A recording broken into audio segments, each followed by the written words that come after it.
Le 25 mai dernier, Madagascar a signé un accord de 90 millions de dollars avec Israël pour une agropole de 65 000 hectares dans 4 régions. Le projet est censé moderniser l'agriculture, suscite des critiques sur le choix du partenaire étant donné la situation géopolitique mondiale actuelle.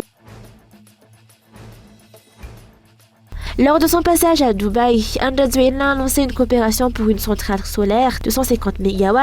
Pourtant, ses promesses énergétiques depuis 2018 restent largement non tenues. Cumuler ces annonces frôlent le gigawatt, alimentant un climat de méfiance face à des promesses devenues routinières.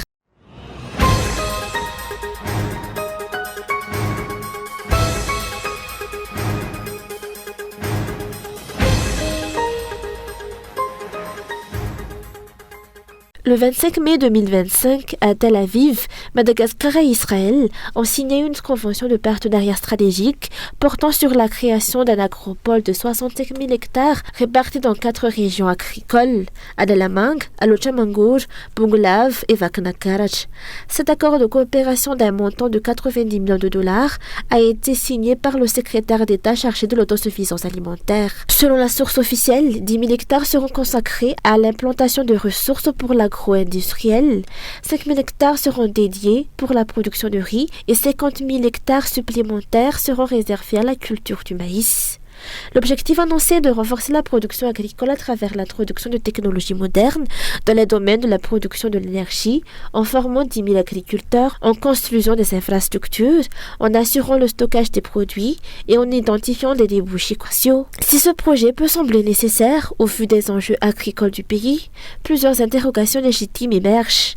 Est-ce le bon moment pour conclure un tel partenariat au vu du contexte géopolitique mondial?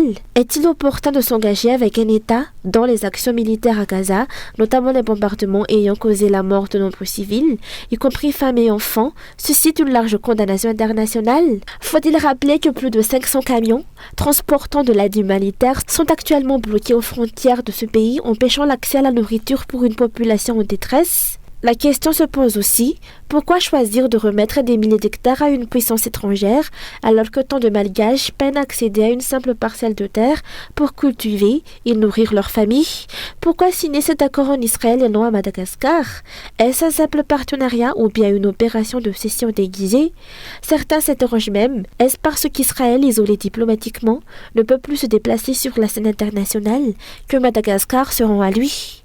Cette décision illustre une fois de plus les carences de la diplomatie malgache, qualifiée par de nombreux observateurs de faible, incohérente et dénuée de vision stratégique.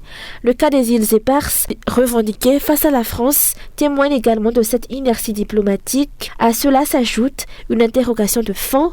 Comment justifier qu'un pays cède de vastes terres pour 90 millions de dollars, une somme inférieure à la moitié du coût estimé du projet de téléphérique dans la capitale? Des interrogations qui mettent en lumière la mauvaise gouvernance sur tous les plans du régime actuel.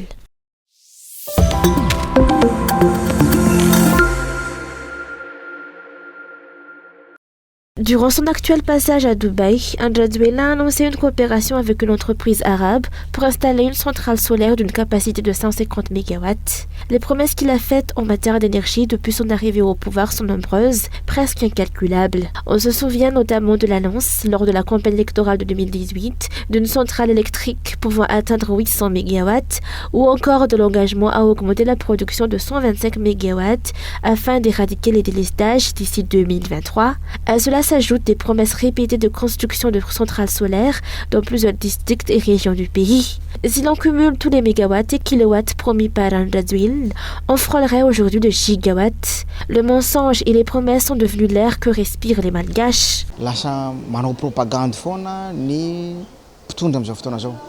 Le dirigeant actuel poursuit sa propagande. À chaque conseil des ministres, de nouvelles promesses sont faites, alors que les précédentes restent non réalisées.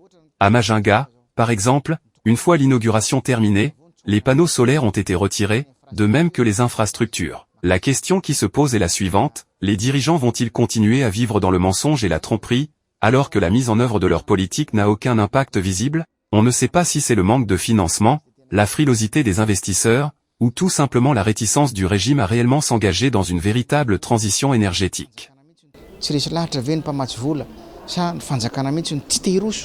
Ao anatin'ilay transition énergétique. Le régime actuel a à maintes reprises affirmé avoir obtenu des financements et signé des accords de coopération avec des bailleurs internationaux et des entreprises étrangères pour la question de l'énergie. Pourtant, à ce jour, la crise de l'électricité persiste et demeure non résolue. L'absence de politique claire empêche toute concrétisation de ces annonces. La confiance des citoyens envers les autorités s'érode tant qu'aucune transparence ni gestion rigoureuse ne sont mises en place. Avec une réelle continuité de l'action publique, une grande partie de ces problèmes énergétiques auraient pu être réglés depuis longtemps. Il suffit de rappeler les projets Saouf et Voulbé qui bénéficiaient déjà des financements en 2017. Mais au lieu de les poursuivre efficacement, le régime a voulu effacer les traces de son prédécesseur au point de relancer ces projets. 8 ans plus tard, la route est encore longue pour espérer régler les problèmes d'énergie, d'eau et d'électricité à Madagascar. À chaque discours, à chaque voyage à l'étranger, à chaque audience avec des diplomates, Andradzwil réaffirme que la résolution de la crise énergétique est une priorité de son régime. En novembre 2024, par exemple, il avait même déclaré qu'il ne quitterait pas les locaux de la Jirama à Mbumanaboul tant qu'aucune solution n'aurait été apportée pour mettre fin au délestage dans la capitale et ses environs. Mais 2025, où en est-on? Il devient de plus en plus évident que c'est l'absence même de politique gouvernementale cohérente qui est en cause et que l'on tente de masquer ces échecs en rejetant la faute sur la Jirama et ses responsables.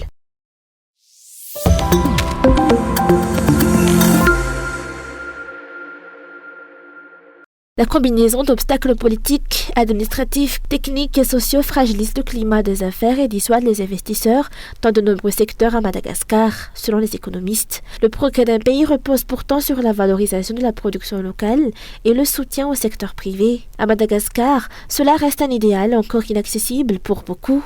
Selon les données officielles de la Banque mondiale, le pays figure parmi les derniers en Afrique en matière de climat des affaires. Le non-respect de l'état de droit et l'instabilité politique comptent parmi les principaux freins. En conséquence, les prises de décisions économiques sont ralenties, voire bloquées. De nombreux entrepreneurs dénoncent la complexité des lois, le manque d'infrastructures, la corruption généralisée et surtout l'absence de confiance des investisseurs envers les autorités. Or, une économie ne peut être stable dans un environnement où la justice est inefficace, les lois évoluent au gré des intérêts et le système politique demeure instable, soulignent les économistes.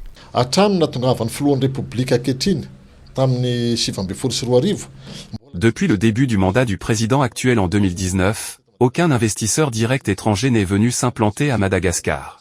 Autrement dit, la confiance envers le pays est inexistante. Le climat des affaires est morose, l'ARIAR connaît une instabilité chronique, et les investissements sont quasi inexistants, tandis que les activités illicites prolifèrent en raison de l'absence d'état de droit.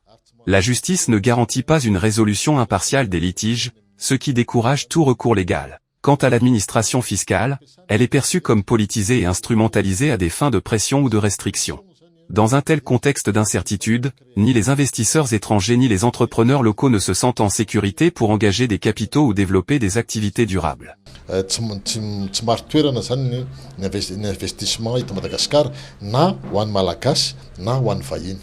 La route reste longue pour améliorer le climat des affaires à Madagascar, d'autant que la résolution de la crise énergétique stagne. Les délestages incessants causent des pertes importantes aux entrepreneurs et qui voudraient investir dans ces conditions s'interroge un politicien. L'incapacité des dirigeants à garantir la continuité de l'État est manifeste, selon ses propos. Le climat des affaires est l'eau de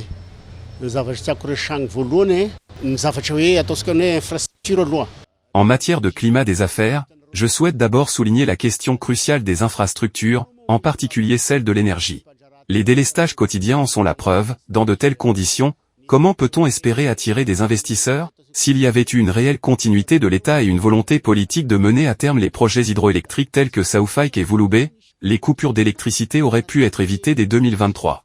Malheureusement, l'inaction et le manque de suivi des engagements ont un impact direct sur la compétitivité du pays et sur la confiance des opérateurs économiques. Beaucoup espéraient que le dernier sommet de la COI aborderait sérieusement la question du climat des affaires à Madagascar, mais cela n'a pas été le cas. Peu de décisions concrètes ont été annoncées, hormis celles concernant le projet Voulbé. Même si des éclaircissements ont été apportés sur ce dossier, d'autres questions clés restent sans réponse. Comment résoudre durablement les coupures d'électricité? Quelle stratégie adopter pour attirer les investisseurs nationaux et étrangers? Où en est la réforme du cadre juridique pour soutenir les entreprises? Pour les économistes, il est urgent d'instaurer un environnement commercial fiable, fondé sur des lois stables et des politiques transparentes.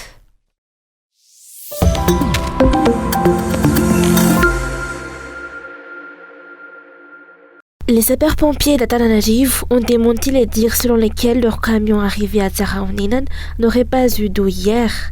Il a été souligné lors d'une conférence de presse aujourd'hui que les camions qu'ils ont déployés sur place étaient bel et bien remplis d'eau. La citerne arrivée à Tsaraoninan n'appartenait pas à la Tchirama, contrairement aux rumeurs, mais était bien la leur, de grande capacité, selon les explications. En raison des nombreux appels lancés par d'autres victimes, l'oubli et l'absence de secours dans une maison où se trouvait un homme malade ont malheureusement entraîné son décès.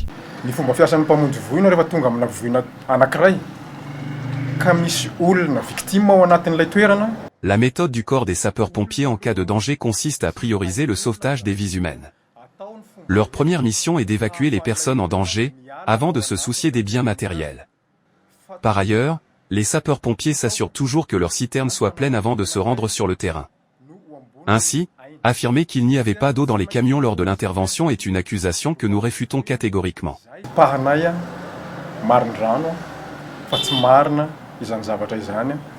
Cependant, le corps des sapeurs-pompiers de la capitale a reconnu un certain manque de coordination dans leur intervention. Face à cela, ils entendent tirer des leçons de l'incident et encouragent désormais chaque foyer à stocker de l'eau dans de grands bidons. Une eau exclusivement destinée à la gestion d'éventuels sinistres, à ne pas utiliser pour la lessive ni pour la cuisine.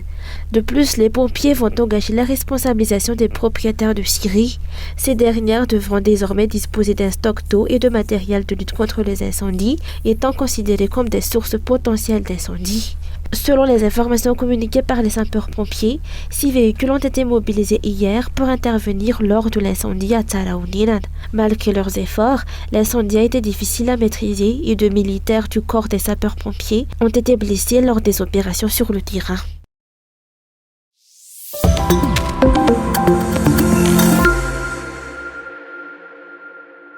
Pour améliorer la pratique politique à Madagascar, un espace de dialogue des partis politiques s'est tenu ce mardi 28 mai au siège de la FES à Katfouti.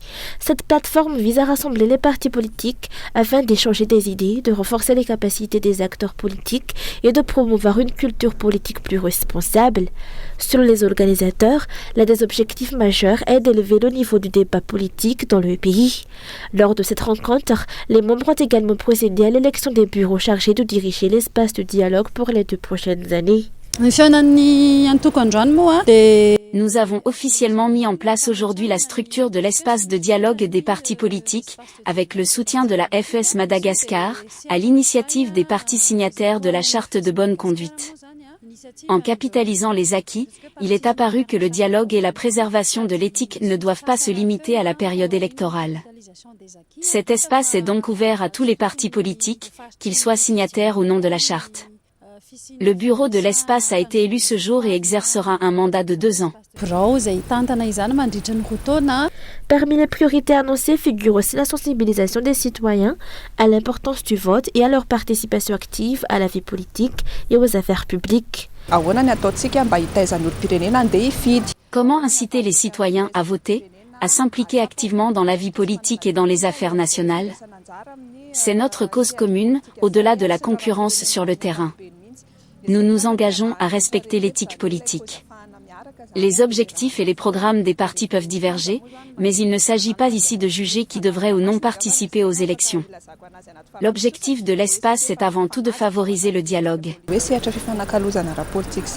L'espace de dialogue regroupe actuellement 20 partis politiques, dont 18 étaient présents à cette réunion. Une prochaine rencontre est prévue afin de réaffirmer l'engagement des partis membres à respecter et à mettre en œuvre les dispositions du statut régissant les formations politiques selon les responsables.